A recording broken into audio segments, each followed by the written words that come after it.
Assalamualaikum warahmatullahi wabarakatuh. Perkenalkan, nama saya Rizka Amelia, NIM 2308101126, kelas B Teknik Sipil, mata kuliah Ekonomi Rekayasa. Dosen pengampu Bapak Insinyur Muhammad Butomi Masgode, STMT, CST. Nah, di sini saya akan menjelaskan tentang studi kasus proyek jalan bypass Lasusua Kolaka Utara. Nah, langsung saja kita akan menjelaskan latar belakang.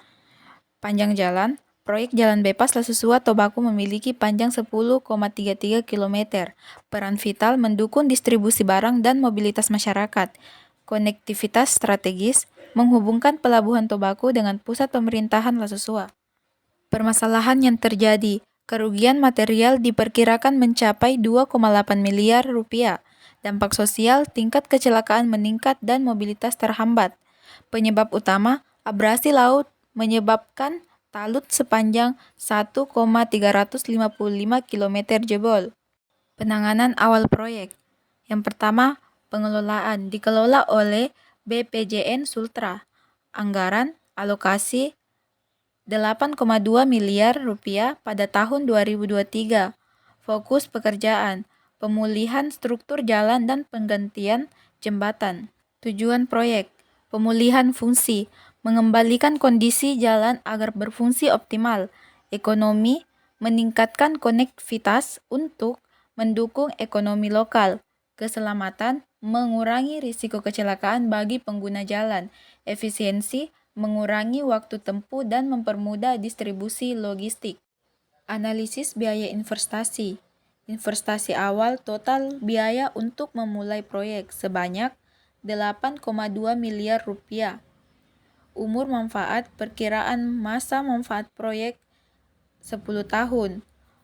Biaya tahunan, operasi dan pemeliharaan per tahun sebanyak 250 juta triliun rupiah. Suku bunga tingkat diskon per tahun sebanyak 10%. Perhitungan NPV. Definisi NPV. Net Present Value menentukan kelayakan finansial proyek dengan memperhitungkan manfaat dan biaya. Manfaat ekonomi diperkirakan sebesar 1,5 miliar rupiah per tahun. Hasil analisis NPV positif menunjukkan proyek ini layak secara finansial. Evaluasi kinerja proyek atau EVM. R value atau EF 4, miliar rupiah. School Hall atau AC 5,0 miliar rupiah. Planet Value atau PV 5,6 miliar rupiah. Dengan SPI 0,82 tertinggal dari jadwal dan CPI 0,92 lebih boros dari anggaran. Kinerja proyek perlu diperbaiki. Dampak ekonomi makro. Distribusi logistik, meningkat akses ke pelabuhan mempercepat distribusi barang. Penurunan biaya, biaya transportasi dapat turun hingga 15%. Sektor ekonomi berdampak positif pada perdagangan, pertanian, dan perwisataan lokal.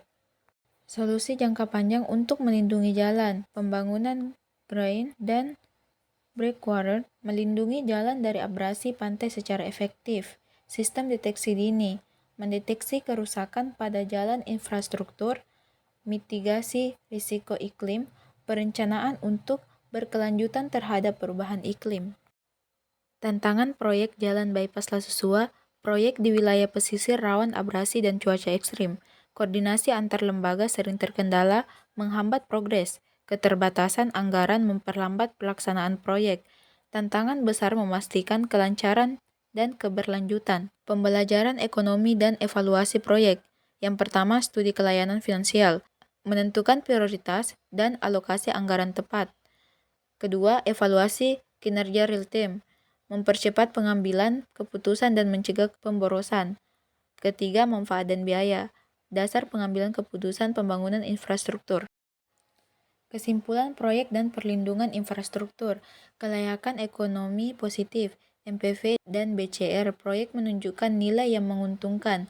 Perbaikan efisiensi. Perlu meningkatkan efisiensi waktu dan pengelolaan biaya. Perlindungan pantai, struktur perlindungan wajib untuk berkelanjutan jangka panjang. Baik, itulah tadi penjelasan dari saya yang bisa saya jelaskan. Kurang dan lebihnya mohon dimaafkan. Wabillahi taufiq wal hidayah. Wassalamualaikum warahmatullahi wabarakatuh.